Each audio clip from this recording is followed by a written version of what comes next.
Voilà, on va avancer un petit peu. Alors, pour vous présenter rapidement Mocha. Mocha, nous sommes une entité d'IC dédiée à l'écosystème Microsoft. On est entre 50 et 60 experts et notre mission, c'est de proposer des prestations d'expertise technique et d'accompagnement aux usages sur les solutions de Microsoft, sur nos quatre piliers, sécurité, modern work, business apps, data et IA. Donc aujourd'hui, on va avoir un focus pour le coup modern work et business app avec Copilot Studio. Ah, donc, je vais arriver sur le sommaire si ça veut bien passer. Aujourd'hui, nous avons trois parties qui seront abordées par trois experts. Nous avons d'abord Cyprien qui vous fera une présentation de Microsoft 365 Copilot. On a le plaisir d'avoir Pierre Bourdial avec nous qui fera un focus sur les agents Copilot et qu'est-ce que c'est, fonctionnement, bénéfices, nouveautés. Et on aura aussi Antoine qui va nous présenter un retour d'expérience sur un cas client assez récent, sur une base de connaissances avec Copilot Studio. Donc voilà, je vais laisser la main à nos experts. Cyprien, c'est à toi. Bonjour à tous. Du coup, sur ma partie, je vais vous présenter un petit peu ce qu'est Copilot dans l'écosystème Microsoft. Bon, même si, à mon avis, si vous êtes là aujourd'hui pour en apprendre un peu plus sur les agents dans Copilot Studio, c'est que vous devez déjà connaître un petit peu Microsoft 365 Copilot. On va quand même rappeler les grandes bases ensemble pour que tout le monde ait le même niveau.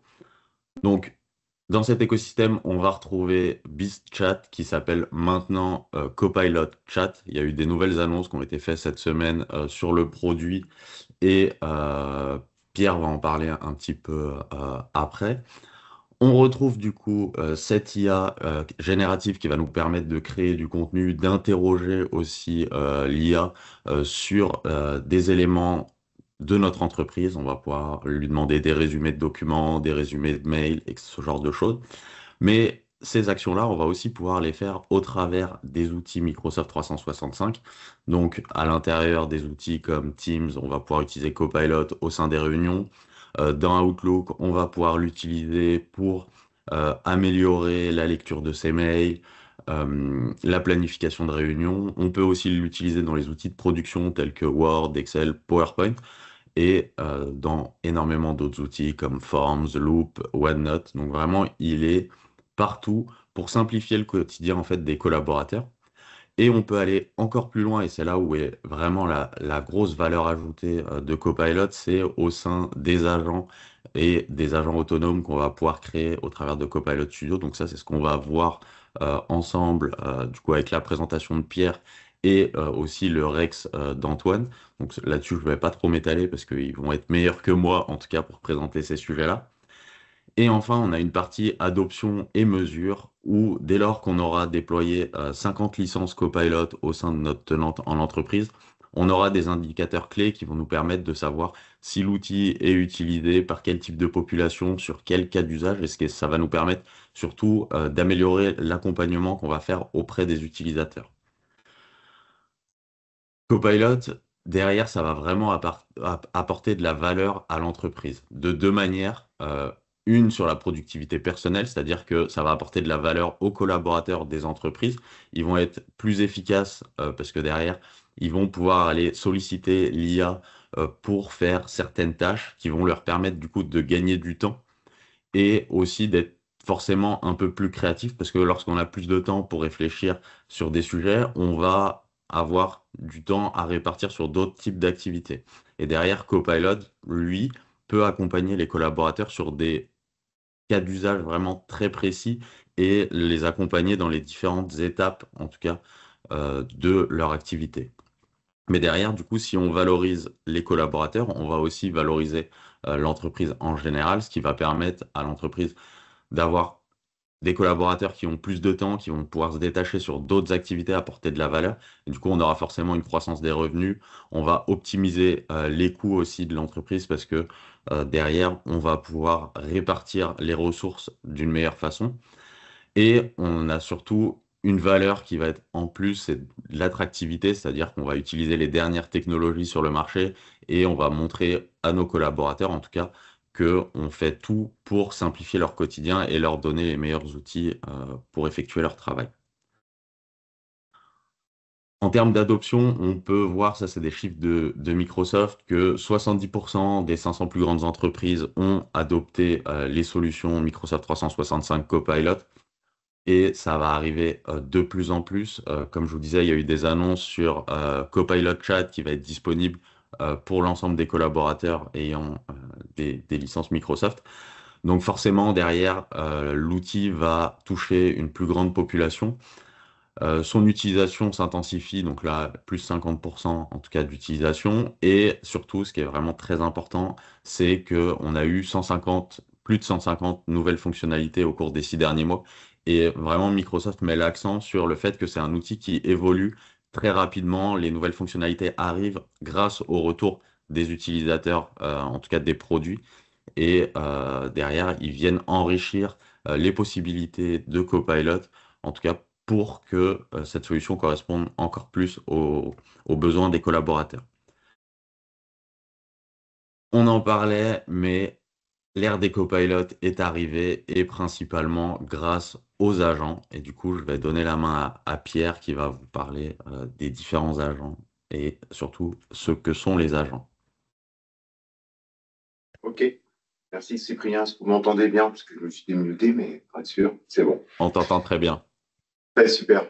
On va parler un peu de cette partie agent, voir un peu ce que c'est dans la partie copilote, à quoi ça sert, comment ça fonctionne, et surtout comment c'est atteignable, quels sont les agents qui sont déjà donnés par Microsoft. Et on parlera aussi un peu des petites annonces qui ont été faites hier, qui sont petites, mais qui ont pas mal de conséquences. Donc déjà, la vision que Cyprien vous a donnée, mais pour être bien sûr, c'est ça, c'est que en fait, Copilot est l'IA qui sera utilisée par l'employé. C'est elle qui va être front de l'employé.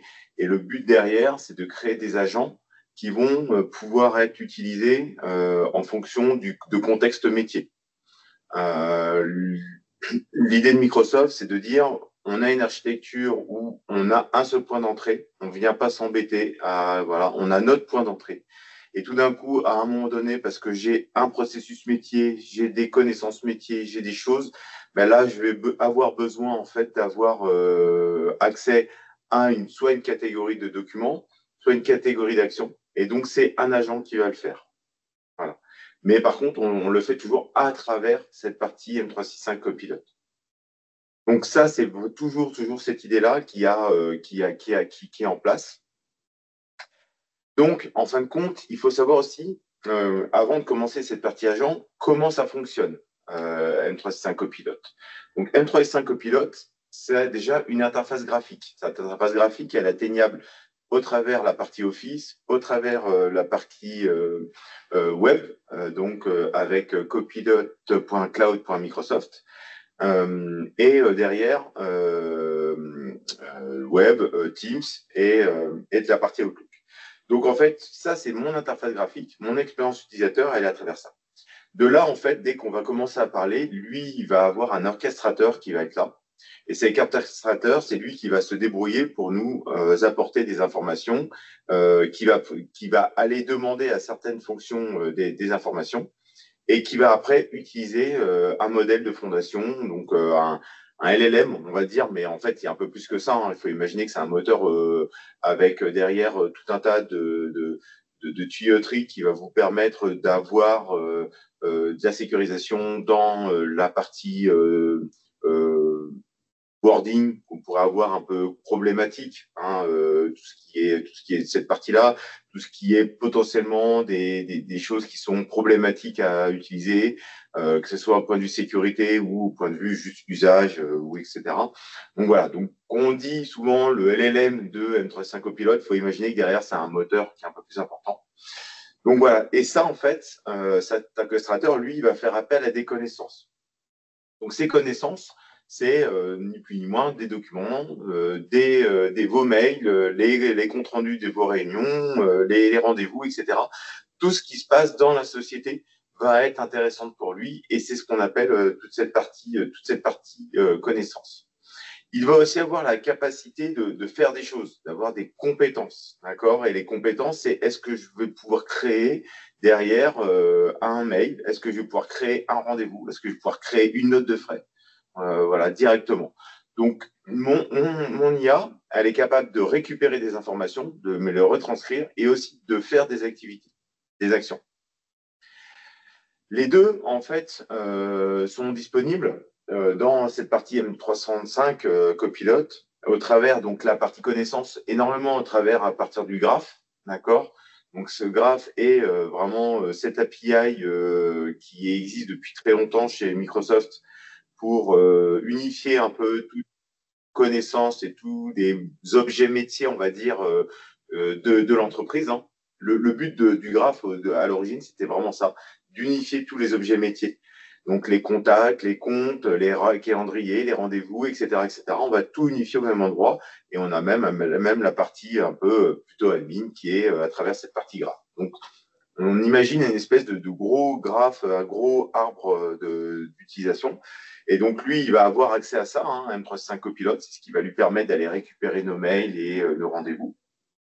Et la partie tâche, c'est la partie exécution des choses, des actions qui vont être là. Et ça, on va le faire soit à partir des connecteurs, soit à travers d'autres choses. Dans la partie agent, il y a plusieurs types d'agents. Donc, on va avoir 3 niveaux qui sont plutôt cumulatifs, hein, mais ce n'est pas une obligation, mais c'est souvent plus cumulatif.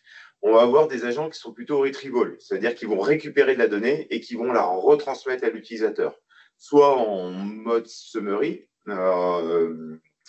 résumé, soit en mode je réarchitecture complètement la source de données en fonction de ce que le développeur va faire dans son agent. Donc ça, c'est le mode retrieval. Le niveau d'au-dessus, c'est OK, je récupère de l'information. Maintenant, j'ai besoin de réaliser des actions. Donc, c'est cette partie compétence que l'on avait tout à l'heure. Et donc là, on va avoir la capacité de pouvoir faire des choses. Et derrière, on va avoir le mode autonome qui va permettre de dire, bah oui, là, je vais pouvoir être déclenché. C'est-à-dire que mon agent, il est capable de retranscrire des informations, réaliser des tâches, et là, tout d'un coup, il va pouvoir déclencher, non pas que par moi, par mes prompts ou par ma discussion, mais par une action. Par exemple, je reçois un mail, je reçois quelque chose, un enregistrement est créé. On est dans une automatisation vraiment autour de l'IA. Petite aparté là-dessus, souvent, j'ai la question, OK, c'est super, mais quelle est la différence entre un Power Automate et ce qu'on propose ici? Parce qu'un Power Automate, c'est aussi exactement la même chose. Hein. On a un flow, on a un trigger qui va réaliser des actions et des tâches et potentiellement, on renvoie des informations à l'utilisateur.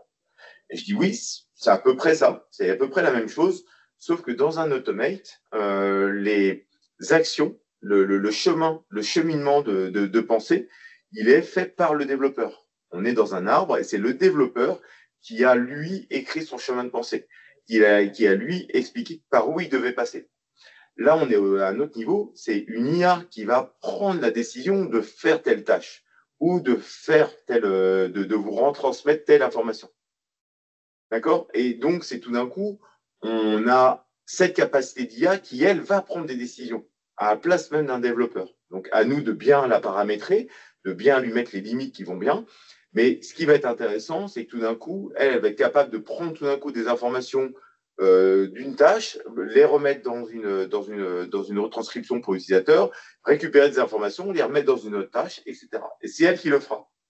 Nous, on va juste lui expliquer à quoi sert telle tâche ou tel trigger ou telle information pour l'utilisateur, mais c'est elle qui prendra l'information. C'est elle qui fera la chose. C'est pas le développeur.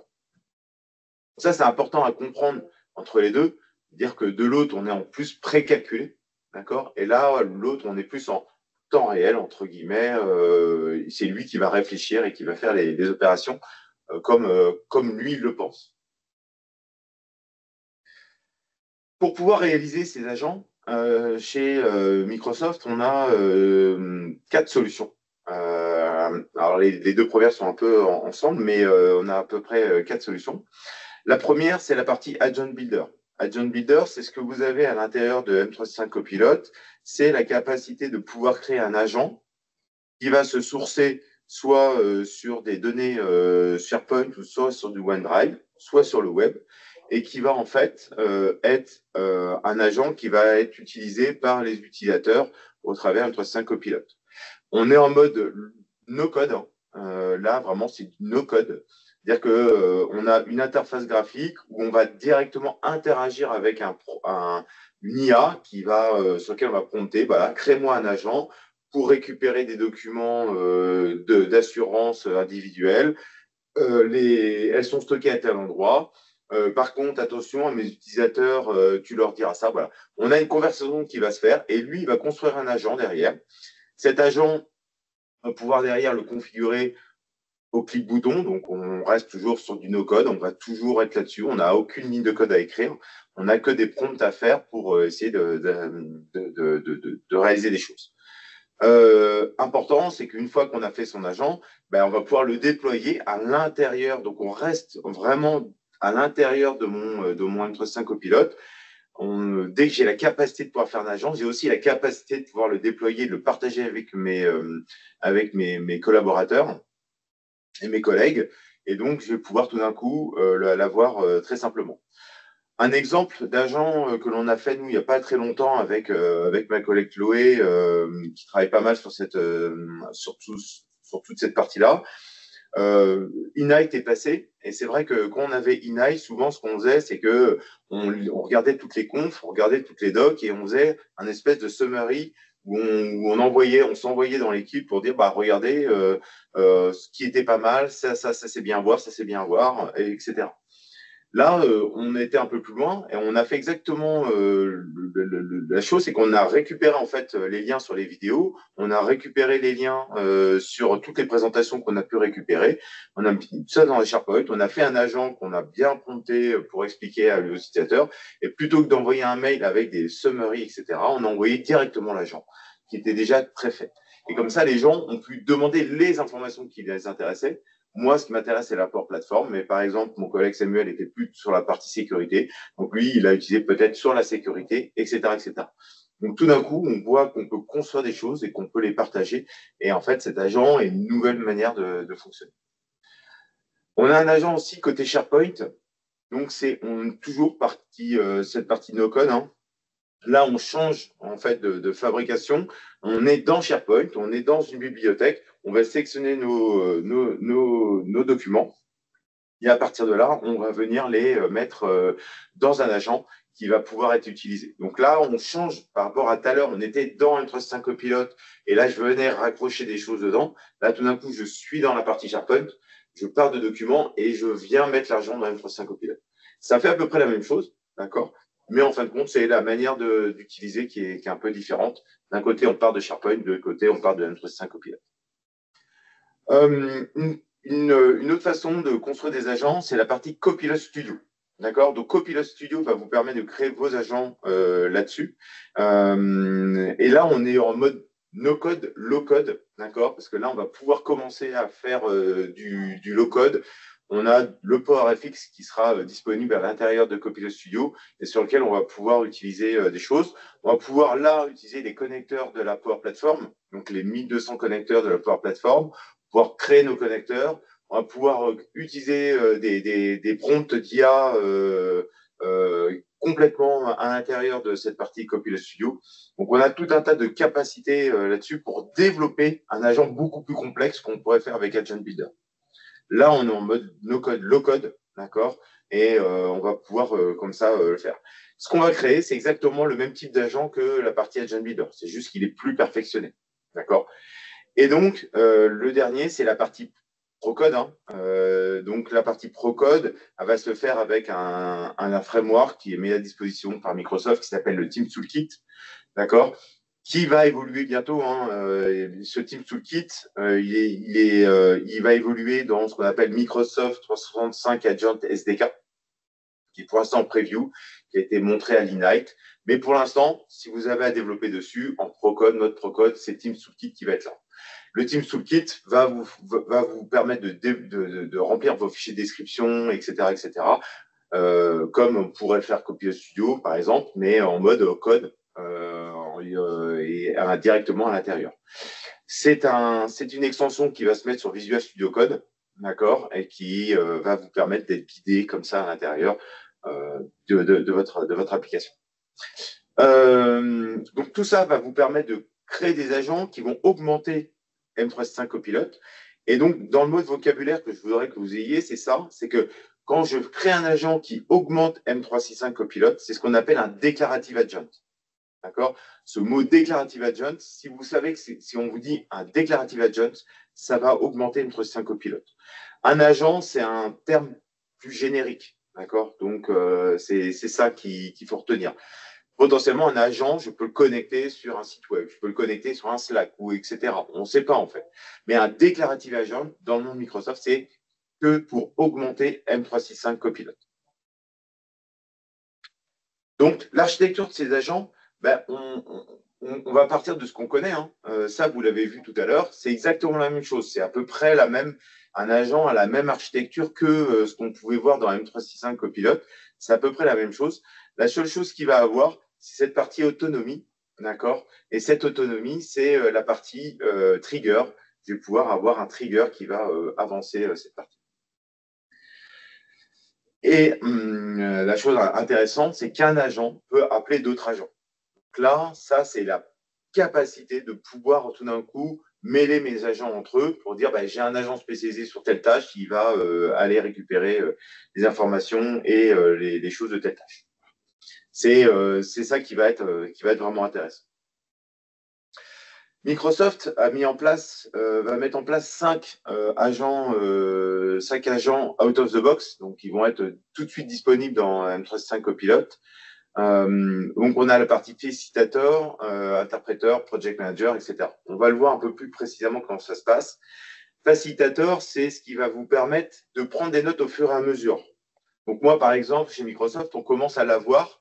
On commence à un moment à faire des calls et tout d'un coup, Facilitator arrive et commence à prendre des notes en plein milieu de mon call. Et donc, me dit, là, potentiellement, il y a des choses à faire, Nous, ce qui est intéressant, c'est qu'on peut directement interagir avec ce que lui, il est en train de faire et tout le monde peut interagir avec. Donc, on n'est plus sur des notes après le meeting. On est des notes vraiment pendant le meeting. Ce qui permet vraiment d'avoir une interaction tout de suite sur le compte-rendu. Et enfin, on a peut-être des comptes rendus tout de suite en sortant de la réunion, ce qui était quand même des fois assez rare. Donc voilà, facilitateur, interpréteur. Donc ça a été présenté pas mal de fois, mais c'est la capacité à pouvoir en fait avoir des calls avec des gens qui ont dans d'autres langues et l'avoir dans notre langue native, d'accord? Donc dans la démo, on voit qu'on va activer la partie interpréteur et en fait, on va venir déclarer, moi, en quelle langue je veux entendre ça. Et tout d'un coup, on va avoir plusieurs personnes qui vont parler d'autres langues et en fait, va traduire en temps réel les choses dans ma langue. Voilà. Ça reste quelque chose qui est quand même assez fabuleux parce que il y a un petit décalage quand même, hein, le temps qu'il enregistre le début de la phrase, mais en fin de compte, on a potentiellement la langue tout de suite en même temps. Et donc, on peut avoir plusieurs types de langues. On n'a pas forcément que du français vers l'anglais, on peut avoir du français, du chinois, du japonais, etc. Et moi, je suis anglais et j'entends exactement cette partie-là. Donc ça, c'est aussi un agent que l'on va avoir directement out of the box. Project Manager est un agent qui va être disponible au travers Planner, qui va vous permettre de dire, quand vous construisez un projet, en fait, souvent les templates de projet sont souvent les mêmes. J'ai envie de créer un projet pour ouvrir tel site ou pour faire quelque chose ou pour faire un événement, un webinar, etc. Souvent, les tâches sont les mêmes. Souvent, on va voir les mêmes. Donc, lui, il est capable de générer directement le projet, les tâches et tout d'un coup, potentiellement assigner des tâches. Et ce qui va être aussi intéressant, c'est quoi pour assigner des tâches à des agents. pour qu'eux puissent réaliser des choses. Par exemple, envoyer des mails, envoyer des invitations, etc., jusqu'à ce qu'il ait des réponses. On va avoir aussi le Employee Self-Service Agent, qui est un espèce d'agent qui est une boîte à outils pour les RH, hein, on va dire que c'est vraiment ça. Cette boîte à outils, c'est vraiment comment en fait mes employés peuvent atteindre tout le corpus de documents et de possibilités que l'on a chez Microsoft, enfin ce qu'on a dans la partie RH. On a souvent du legal, pas du legal, on a souvent des procédures, des règles, etc. Donc comment il peut atteindre tout ça? Ben, là, il a un agent pour ça. Et surtout, ce qui va être intéressant, c'est qu'il va pouvoir, plutôt que d'avoir plusieurs applications que ce qu'on avait avant, je veux poser mes notes de frais, je veux poser mes congés, etc. Ben, je vous l'ai dit, l'IA est une interface graphique unique. M365 Copilot est une interface graphique unique et on va l'atteindre directement à travers M365 Copilot. Je veux poser mes congés, ben ok, il n'y a pas de problème. Tu resteras dans M365 Copilot pour pouvoir le faire. La dernière, ben, j'en ai un peu parlé, c'est la partie agent dans SharePoint qui est out of the box. Et là, elle est disponible dès maintenant. Hein. Les autres étaient en preview et ils vont arriver. Par exemple, la partie Facilitator commence à être déployée. La partie SharePoint est directement disponible sur les SharePoint que vous avez. Donc voilà les 5 agents out of the box qui sont faits par Microsoft. Ah ouais, j'ai oublié Vidbo. On voit un peu rapidement ce qu'il va faire derrière là-dessus. Voilà. Il va sélectionner les bibliothèques et puis derrière, il va construire son agent tout seul. Pour l'instant, on a eu pas mal de questions. C'est est-ce que les agents qui sont créés dans Declarative Agent ou les agents qui sont créés dans SharePoint sont éditables avec la partie Copilot Studio? Pour l'instant, non. D'accord. Même si on commence à voir des boutons qui apparaissent, qui sont en preview, mais qui ne sont pas encore activés. Donc pour l'instant, non. Mais le but de Microsoft, c'est ça. C'est-à-dire que quand je construis un agent, que je commence en Agent Builder ou en SharePoint, et derrière que je veux le récupérer pour pouvoir augmenter ses capacités et que je le fasse avec Copilot Studio, ben, je pourrais le faire. C'est ce qu'on essaye de faire là-dessus. Une dernière chose, on a énormément de connecteurs autour de la partie graph qui vont aussi être amenés. Donc, ils ont été annoncés avec l'Ignite, avec une intégration particulière sur cette partie agent au travers de partenaires comme Adobe, ServiceNow et SAP. Donc, on a des agents spécialisés sur certaines applications qui vont être déployés et utilisables out of the box, du moment qu'on a la licence de notre partenaire, quoi. Donc voilà, ça, c'est des choses qui vont arriver. Il y en aura de plus en plus. Et tout ça, ça arrive grâce aux connecteurs de cette partie, ces connecteurs-là. Pour terminer, je voudrais revenir sur les 2 annonces qui ont été faites hier soir. Et donc, qui sont quand même un petit changement. Donc, il y en a 2. La première, c'est Copilot for All. C'est de dire que la partie Copilot, M365 Copilot, va être disponible pour tous les utilisateurs de M365, d'accord, de Microsoft 365. Et donc, vous aurez accès à M365 Copilot. Pour ça, en fait, vous aurez accès à ce qu'on appelle à Microsoft 365 Copilot Chat, d'accord, qui va vous permettre d'interagir avec les documents que vous lui mettrez à l'intérieur, d'accord. Là, vous allez prendre vos documents, vous allez les télécharger dessus, et comme vous le faites peut-être déjà avec ChatGPT ou autre chose, c'est-à-dire vous prenez votre document, vous dites bah, donne-moi des commentaires sur le document qui a été fait, etc. Et lui, il va vous le faire. Vous allez pouvoir réaliser des recherches web en même temps, des résumés, etc., etc. Donc ça va être tout de suite disponible dans toutes les personnes qui ont une licence M365 Microsoft 365. À savoir que, par contre, la recherche dans cette partie graph, d'accord, elle n'est pas comprise dedans. Elle fait partie toujours de la licence M365 Copilot tout court, d'accord. Et ce M365 Copilot tout court, lui, arrive avec toutes les capacités, avec les agents out of the box, avec tout un tas de choses qui sont là. D'accord. Donc, deux choses qui arrivent. La partie M365 Copilot qui existait auparavant, Graph, qui est payante, qui est à $30 par mois. Donc, celle-là reste toujours là. C'est juste qu'on a mis une version, si vous voulez, plus light, qui s'appelle Copilot Chat. D'accord? Et cette version light va vous permettre de converser avec Copilot, converser avec l'IA, avec vos documents que vous allez lui mettre dessus, et surtout dans un corpus, pas dans un corpus, dans un environnement sécurisé par l'IT. C'est ça qui va être très important. Et bien sûr, la sécurité là-dessus, vos données restent vos données et toute la politique que Microsoft met là-dessus. Donc ça, c'est la première annonce. La deuxième annonce, donc ça c'est la différence que l'on a entre les deux capacités, entre Microsoft 365 Copilot Chat et Microsoft 365 Copilot. D'accord? On voit que tout se fait sur la partie personnelle assistante avec d'une part l'utilisation et notamment sur la partie récupération des données via le Graph Connector qui est la deuxième ligne qui est là-haut.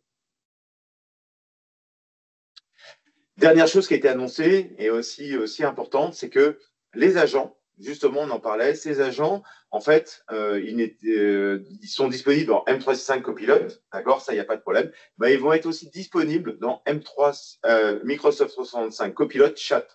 Donc, cette fameuse partie un peu qui sera pour tout le monde. Et donc là, comment ça va se faire?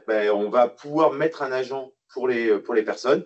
Cet agent va pouvoir se connecter avec les connecteurs de la Power Platform, aller récupérer des informations du graphe comme on veut, etc., réaliser des actions, avoir de l'IA, etc. On va avoir toutes les capacités que va vous donner Copilot Studio, d'accord?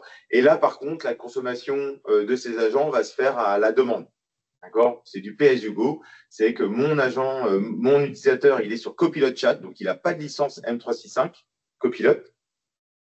Il est en mode gratuit sur Microsoft 365 Copilot Chat, d'accord? Et tout d'un coup, il utilise quand même l'agent pour peut-être poser ses congés ou quelque chose. Il ne sera facturé qu'à la consommation, d'accord? Et on va facturer le nombre de messages avec des messages qui sont plus ou moins importants en fonction de comment ils sont générés, est-ce qu'ils vont chercher de la donnée, est-ce qu'ils sont générés, etc., etc. Donc, tous les détails, je vous les ai mis dans les liens. Et comme ça, vous pourrez voir un peu ce que c'est. Voilà ce que je voulais vous dire là-dessus. Merci Pierre. Je vais reprendre le contrôle. Donc bonjour à tous, moi je vais vous faire un peu plus sur Copilot Studio et notamment sur un retour d'expérience sur l'implantation justement d'agents Copilot Studio chez un client. Alors, pour aller rapidement sur Copilot Studio, donc Pierre l'a abordé, en fait, Copilot Studio, c'est quoi? C'est l'interface qui vous permet de créer vos agents Copilot et d'aller plus loin, en fait, en créant vos agents. D'accord? C'est en gros comprendre que Microsoft met à disposition de l'IA pour votre entreprise avec vos données d'entreprise. Copilot, c'est l'interface utilisateur autour qui va vous permettre d'interagir avec ces données. OK? Dans Copilot Studio, donc en fait, ça vous permet donc de créer vos agents, ok. Ces agents que vous allez retrouver dans Microsoft 365, dans Dynamics, dans vos applications et au sein de la Power Platform, ok. Copilot Studio, en fait, c'est une interface qui est disponible de façon embedded dans Microsoft 365, d'accord? En fait, quand vous allez créer un agent dans Microsoft 365, vous allez arriver sur la fonctionnalité de Copilot Studio de façon assez exhaustive. Et si vous voulez aller plus loin, vous avez la plateforme Copilot Studio qui va vous permettre, aux créateurs de créer des agents beaucoup plus complexes, beaucoup plus évolués, d'accord? C'est ce qu'on va voir juste après. Si j'arrive à passer la diapo. Parfait.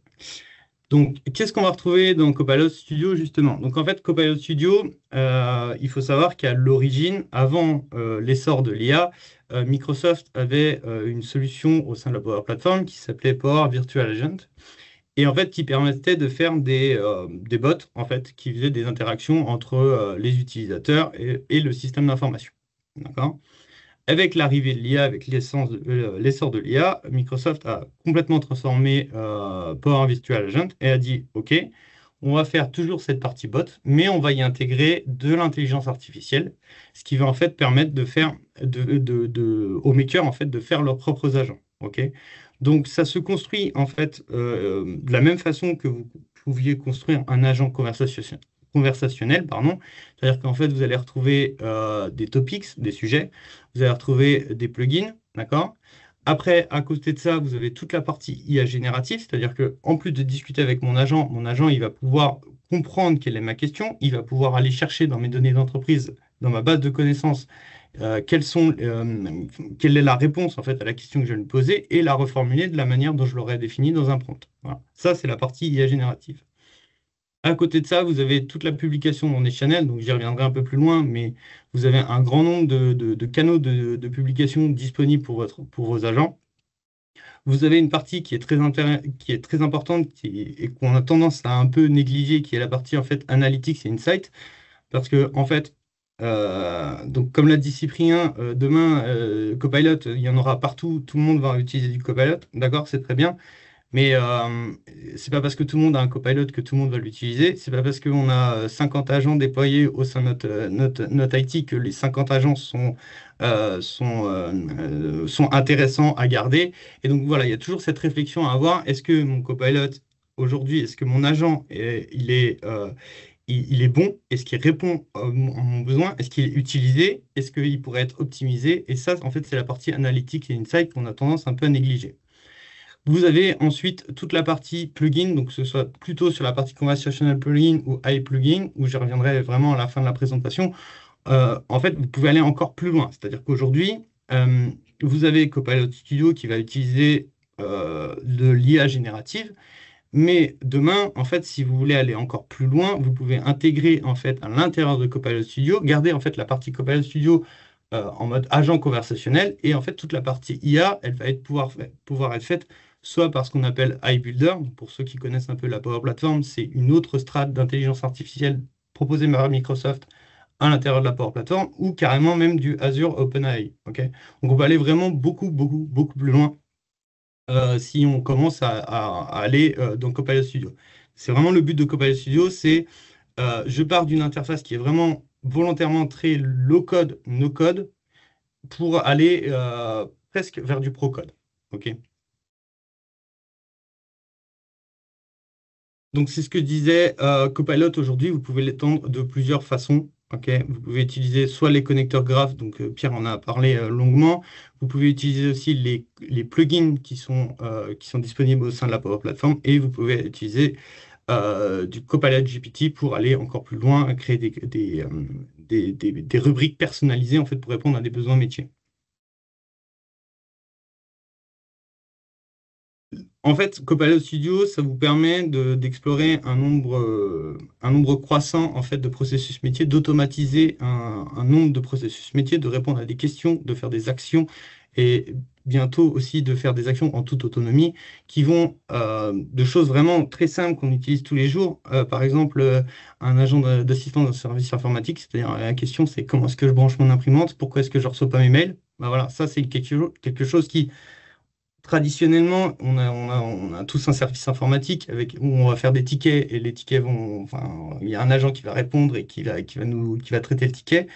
Demain, ça sera l'IA qui va faire ça. D'accord?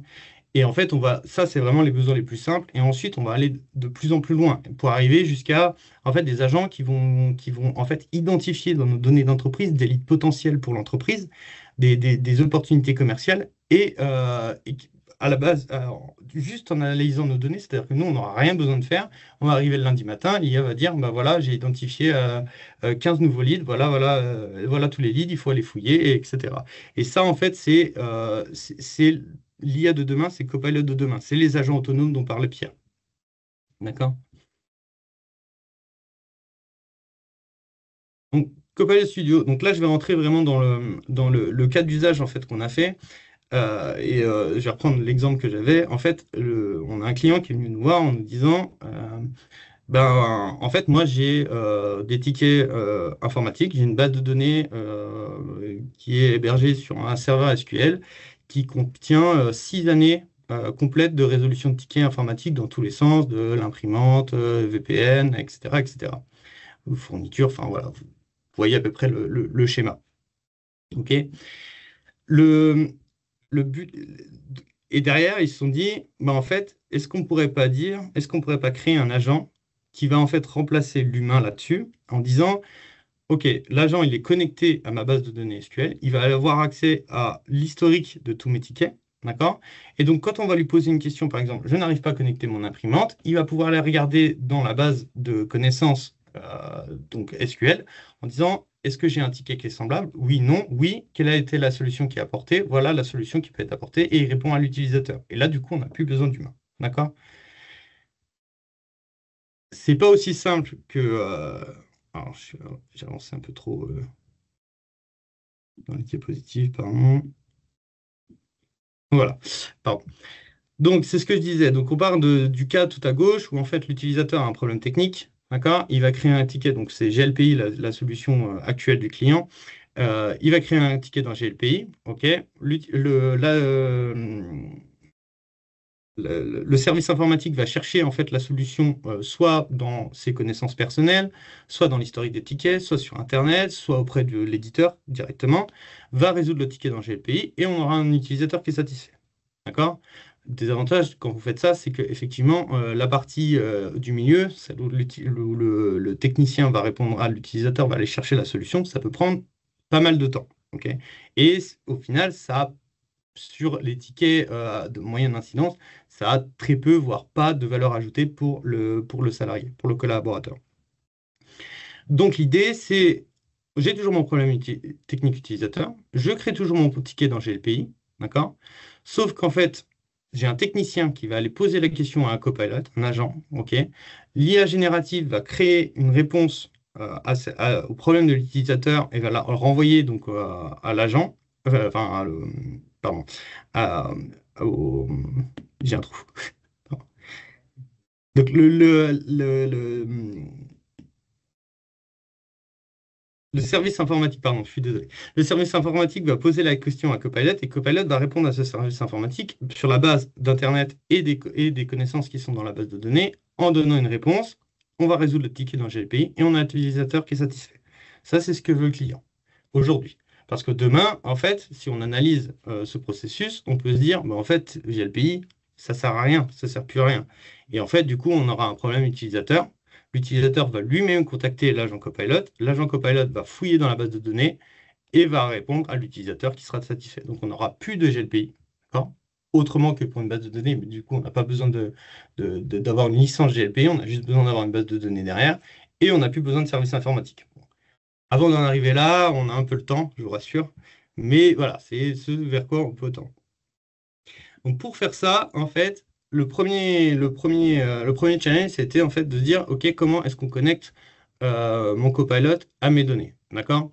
Vous avez aujourd'hui trois principales façons, du moins, nous, on a exploré trois façons de faire. Okay. La première façon de faire, c'est d'utiliser les actions copilot, d'accord? Les actions copilot, c'est dans votre Copilot Studio, à un moment donné, vous pouvez aller dire, bah, je me connecte, je fais une action, c'est-à-dire fais une requête en fait sur ma base de données et va me chercher le nombre de tickets qui correspondent à telle catégorie. D'accord? Alors, c'est très efficace quand vous avez des requêtes qui sont très simples. D'accord? La réponse est instantanée, c'est-à-dire qu'il n'y a pas de génération. Mais pourquoi est-ce qu'il n'y a pas de génération? C'est parce qu'en fait, il n'y a pas d'IA dans la réponse. D'accord? Là, vous êtes vraiment sur pour reprendre le parallèle que faisait Pierre tout à l'heure avec Power Automate, c'est comme si vous faisiez une action Power Automate. D'accord? Et en plus, derrière, vous avez une réponse qui est brute et qu'il va falloir retravailler, d'accord, avant de la livrer à l'utilisateur. Parce que l'utilisateur, si vous lui donnez un enregistrement de base de données, et voilà, ça ne va pas marcher, il va falloir retravailler la réponse. D'accord? Donc, la deuxième solution qu'on a imaginé, c'est qu'on a éliminé les actions et on est passé directement par des flux Power Automate qui étaient connectés donc en direct à la base de données et qui permettent en fait d'inclure des processus un peu plus complexes. Par exemple, j'ai un problème avec mon imprimante, ok, le flux Power Automate, il va pouvoir répondre, d'accord, donc je considère que votre problème, c'est un problème d'imprimante. Oui, non. Pourquoi est-ce qu'on fait ça? C'est que en fait, ça permet d'orienter l'utilisateur, ça permet d'orienter en fait l'agent, qui est une vraie conversation entre l'agent et l'utilisateur. D'accord? C'est important de garder ça en tête, que votre agent, il aura besoin de contexte. D'accord? Vous ne pouvez pas le lâcher dans la nature comme ça et attendre qu'il comprenne ce que vous avez dans la tête. Ça ne marche pas comme ça. D'accord? Et ensuite, donc la troisième solution, puisque en fait, quand on a fait la deuxième solution, on s'est dit, OK, ça marche plutôt bien, mais le problème, c'est que il n'y a toujours pas vraiment d'IA là-dedans. C'est-à-dire que, en fait, on dirige la conversation. Il n'y a pas vraiment de valeur ajoutée à utiliser de l'IA. Là, on est toujours sur, en fait, l'ancien fonctionnement qui était le Power Virtual Agent. D'accord? Et en fait, si on veut intégrer de l'IA, nous, ce qu'on a fait, c'est qu'on est passé par des tables Dataverse. Donc, Dataverse, pour ceux qui ne connaissent pas, c'est le système de base de données de la Power Platform, d'accord, qui s'appuie sur Azure. Et en fait, en utilisant Dataverse, ça nous a ouvert un tas de possibilités, dont celle d'interagir avec de l'iBuilder à l'intérieur de notre Copilot, d'accord. Davantage de possibilités techniques avec des personnalisations de prompts beaucoup plus poussées que ce qu'on avait alors sur Copilot. OK? Et ce qui nous a permis de guider et d'orienter notre utilisateur, toujours sur cette notion de donner du contexte. D'accord? Donc ça, une fois qu'on est arrivé là, une fois qu'on est arrivé sur Dataverse, on a réussi à connecter notre agent avec notre base de données. D'accord? Donc vous voyez que c'était pas, ça s'est pas fait en 2 clics. Ça n'a pas été non plus très compliqué, mais voilà, il faut avoir cette réflexion avant de se lancer dans la création de votre agent. C'est, OK, utiliser mes connaissances, c'est bien, mais comment est-ce que je les utilise? D'accord?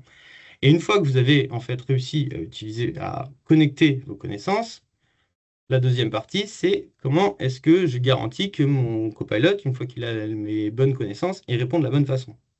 D'accord? Et c'est là où en fait, j'aime toujours à dire que un Copilot Studio, un agent, c'est une application en fait à part entière, d'accord? Et c'est pas vous cliquez sur un bouton et ça va marcher. Ça c'est vrai pour la partie Microsoft 365 Copilot. Là, on est vraiment dans Copilot Studio, on veut aller plus loin, d'accord? Et pour aller plus loin, en fait, vous allez devoir guider, vous allez devoir orienter l'utilisateur, vous allez devoir l'accompagner, d'accord?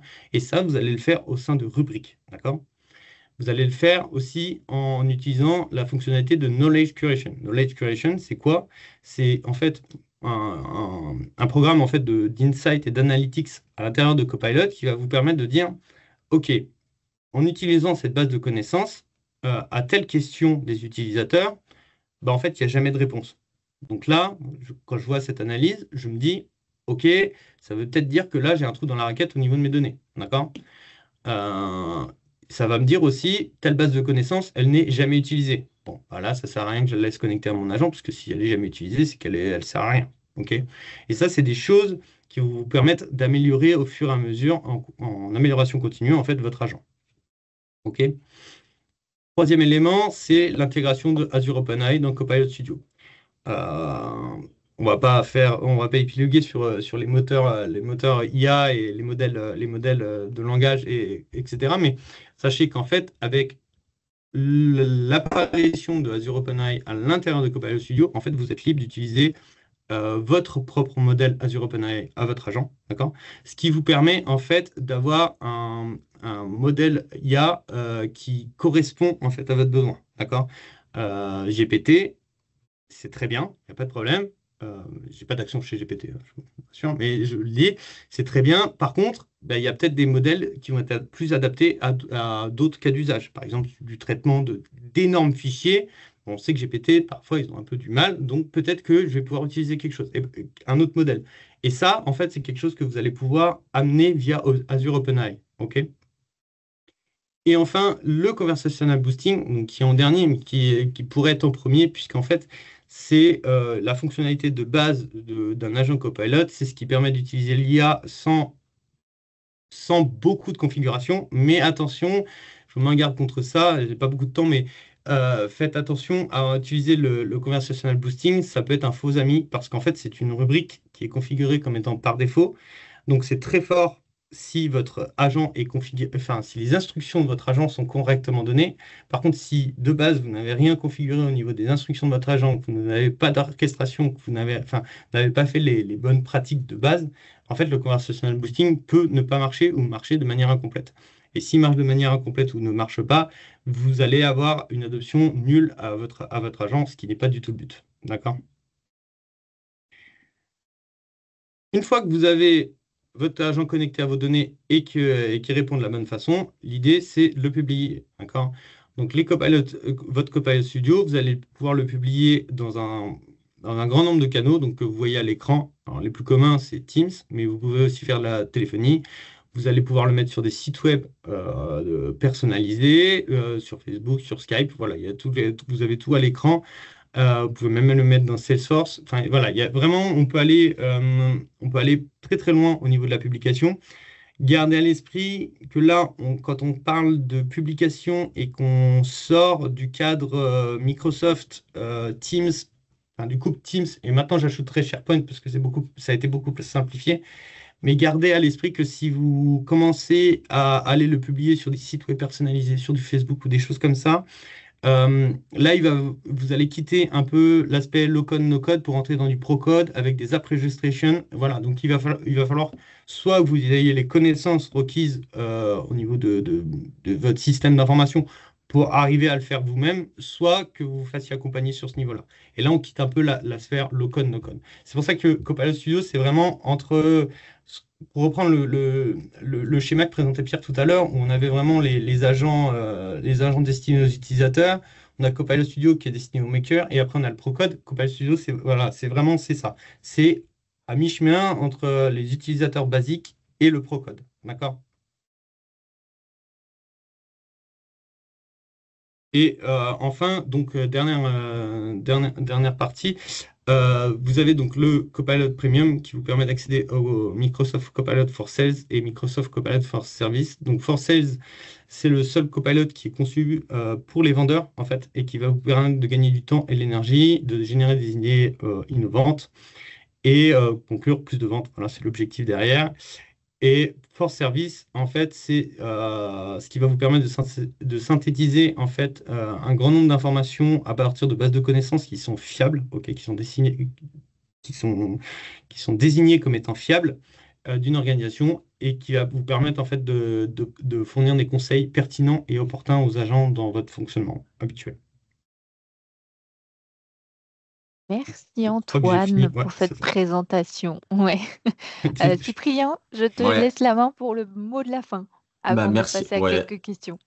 Merci Antoine, merci Pierre pour les présentations. Mais du coup, on a vu un peu toute cette partie agent, on voit exactement tout le potentiel que ça va apporter. Et je pense que on aura des agents un petit peu partout dans toutes nos activités. Mais ce qu'il ne faut pas oublier aussi, et Pierre l'a précisé dans une réponse à une des questions qu'il a fait, c'est que la partie accompagnement au changement des utilisateurs, en tout cas, c'est vraiment une priorité. Et il faut mettre l'accent dessus parce que l'utilisation de Copilot, en fait, euh, par les utilisateurs, c'est vraiment la partie importante avant de commencer à mettre les agents en place, ce genre de choses qui viennent vraiment dans un second temps. Il faut leur faire prendre en main déjà les solutions de Copilot.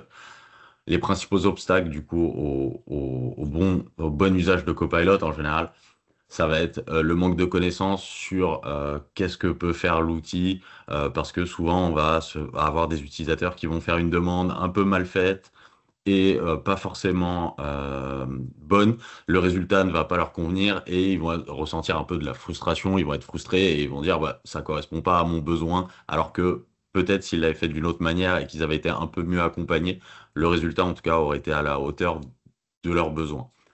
Et du coup, derrière, c'est les faire monter en compétence sur toutes ces nouvelles technologies.